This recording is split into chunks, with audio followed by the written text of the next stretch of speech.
Good morning, viewer. Welcome to our Prosak TV USA. Yes, today is 13th day of Russia's attack on Ukraine reveals political fault lines in Asia.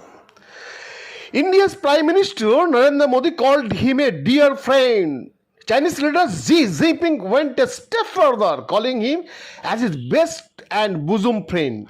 But Russian strongman Vladimir Putin's unprovoked assault on Ukraine has thrown Russia's previously warm relations with the Asian powers into question. Both China and India have refused to condemn Russia's brutal invasion outright, and both abstained from voting on United Nations Security Council and General Assembly resolution demanding Moscow immediately stop its attack on Ukraine. But with the United States making clear it views countries that don't condemn Putin's word as aligned with Russia, the world's two most populous nations are facing increased international pressure to speak out or risk being seen as complicit.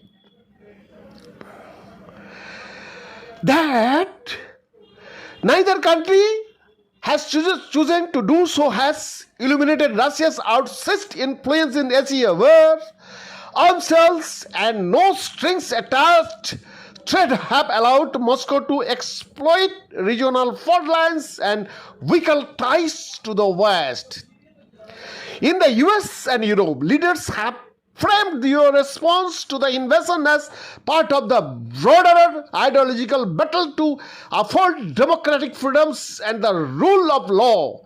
But for two of Asia's major powers, those lines are more blurred, with experts suggesting India and China are motivated more by their own self-interest. As Russian troops massed on the border with Ukraine just weeks before Russia invaded, Xi and Putin had never seemed closer. In a 5,000-word statement as the Beijing Winter Olympics kicked off, the pair said Russia and Chinese relationship had no limits. The countries racked up a record-breaking 146 billion in a bilateral trade last year and continued the tradition of joint training with a large-scale combined military exercise. The two share a 4,000-kilometer border, and China is Russia's biggest trade partner. Russia does not even make Chinese top 5. But the real key behind their tightening ties are their mutual tensions with Washington. Now their so-called limitless relationships is being tested. Already, questions have been raised over how much Xi knew about Putin's plan. A Western intelligence report indicated Chinese officials asked senior Russian officials in early February to wait until after the Beijing Olympics had finished before beginning an invasion. So far, China has refused to condemn the Russian attack or call it an invasion and has said it understands Moscow's legitimate security concerns. China's state media has also parroted Russian talking points on Ukraine, and on Wednesday, Guo Shoging, chairman of the China Banking and Insurance Regulatory Commission, said China won't participate in sanctions. But Beijing also has links to Ukraine, which counts China as its largest trading partner. Ukraine joined Xi's flagship Belt and Road Infrastructure and Development Initiative in 2017.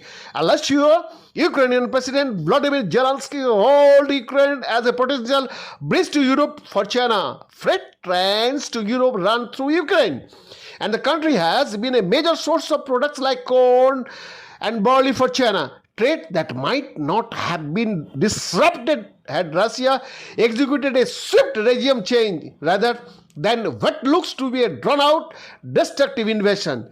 In a call with his Ukrainian counterpart last week, Chinese Foreign Minister Wang Yi said China was deeply gripped by the conflict.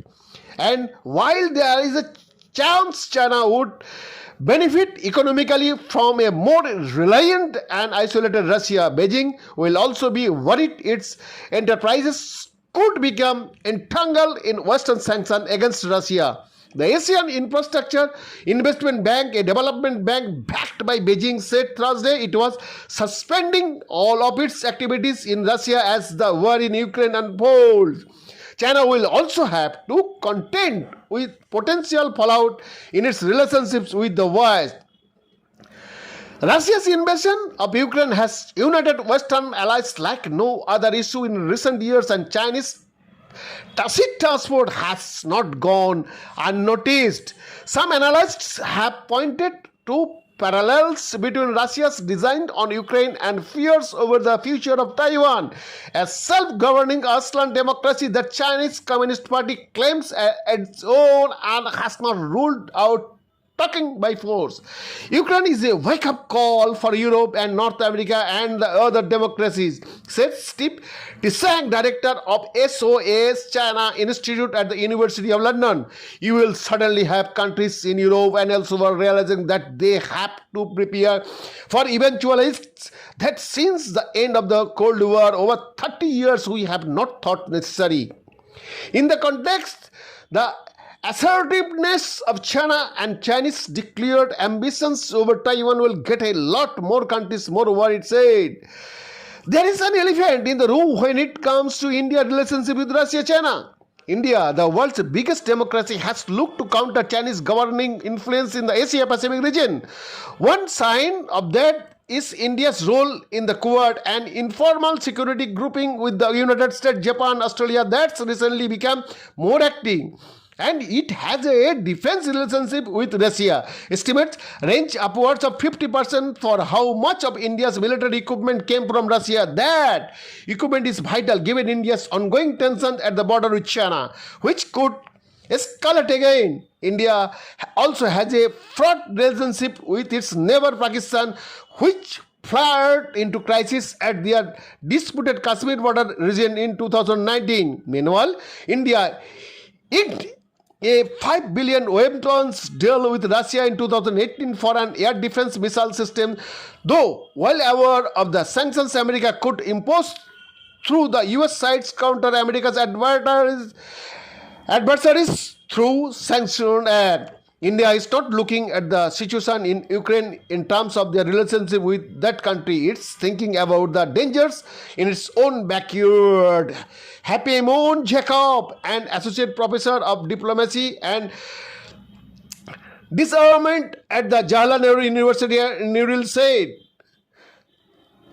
"This is not about going against the West or supporting Russia." Jacob said has not explicit supported Russia, but they have to take a more careful, long approach. So far, India has tried to play both sides. Modi has spoken with both Zelensky and Putin and has placed humanitarian aid for Ukraine. Modi has not explicitly condemned Russia's attack. He is called for an immediate cessation of violence and concerted efforts from all sides to negotiate, according to a readout of his February 24 call with Putin.